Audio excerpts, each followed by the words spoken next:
Rick Scott, another one of my favorites. Talk about an individual of exceedingly low quality. Here's a guy when he ran Columbia HCA, paid a $1.7 billion Medicare fine, the greatest in history. And then when he was running against Bill Nelson in 2018, he won by 15,000 votes, which was safe by any recount. But he then put up the question, he questioned the integrity of the election system.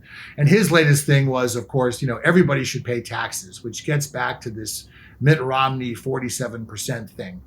And I think it really goes after people that don't deserve it.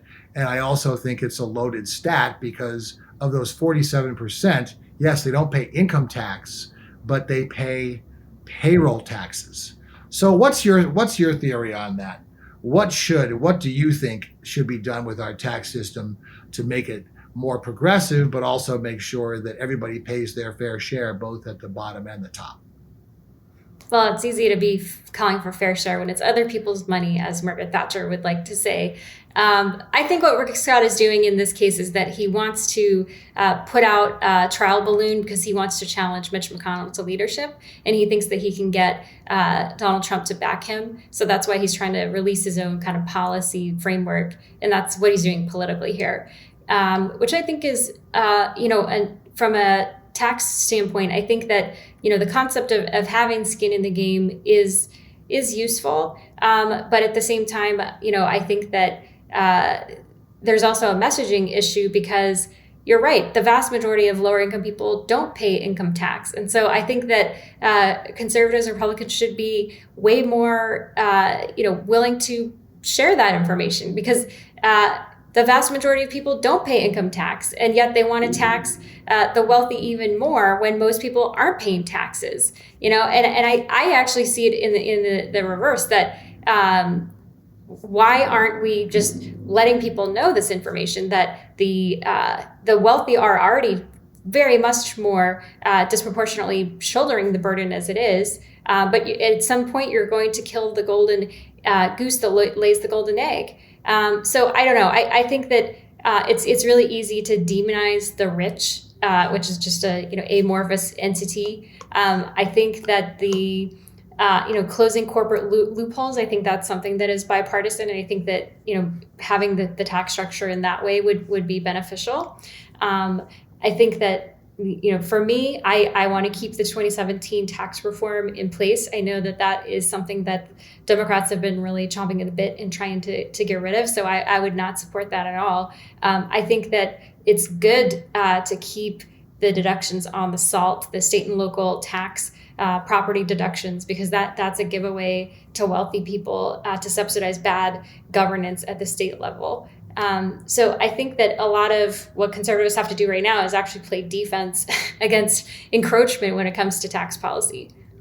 God, well, there's a lot to unpack there. But first of all, again, it's a specious statistic, pleasantly but plausibly false, to say these people don't pay taxes. They don't pay income taxes, but they pay payroll taxes. And you know me, I love my stats, Gary. So here are the numbers. There are only 15 to 17% of people in this country who do not pay any form of taxes. Okay, 9% of those are seniors. You have another few percentage in the military, and then you have another couple of percentage who are on disability. So you only have maybe 2 to 4% of the people in this country that are not paying any kind of taxes. And that doesn't even include consumption taxes, sales taxes. Yeah. Sales tax, a lot of times, and also property tax too. Right. Well, that doesn't fall on the poor because most poor people don't own property, but the sales taxes. Right. So that's point number one. Point number two is, you and I have disagreed. I think that 2017 tax reform bill was the worst piece of legislation I've ever seen, which is saying a hell of a lot. And the reason I say that is, my reaction is, for how much time do we have? But I'll try to give the synopsis. First of all, you don't cut taxes when the economy is booming. You cut taxes when the economy is in recession or needs it. That's why we were the only industrialized nation that was actually cutting taxes. Other ones were raising taxes. You raise taxes when the economy is good and people can afford it more. You cut taxes when the economy is bad. My philosophy has always been, when you cut taxes, you want to do it in a way that affects behavior the most. And when you raise taxes, you want to do it in a way that affects behavior the least. So again, I am the last person to disparage wealth, right? I think it's what made this country great, and I've been the beneficiary of it. But that tax cut in 2017, 81% of it went to the top 1%. And again, if you give people with a lot of money more, they spend some of it. If you give people with little or no money more, they spend all of it. So I'm just a cost benefit guy. So, and the other 2 points I would make is it was nakedly political. It went after blue states. The SALT deduction in a place like New York, yes, you can say it allows wealthy people to deduct, but New York, for every tax dollar New York sends to Washington, it gets 63 cents back. For every tax dollar that places like Kentucky send, they get over $1.50 back. So again, a lot of these Wall Street Journal did a great takedown of that. But hold on, the last point I would make, and then he got rid of the individual mandate, which has nothing to do with taxes. And again, as I said, you can't have a functioning healthcare system without healthy people paying in. But again, it doesn't have anything to do with taxes. So it was actually, the Supreme Court disagrees with you. Supreme Court disagrees with you. I'll let you respond.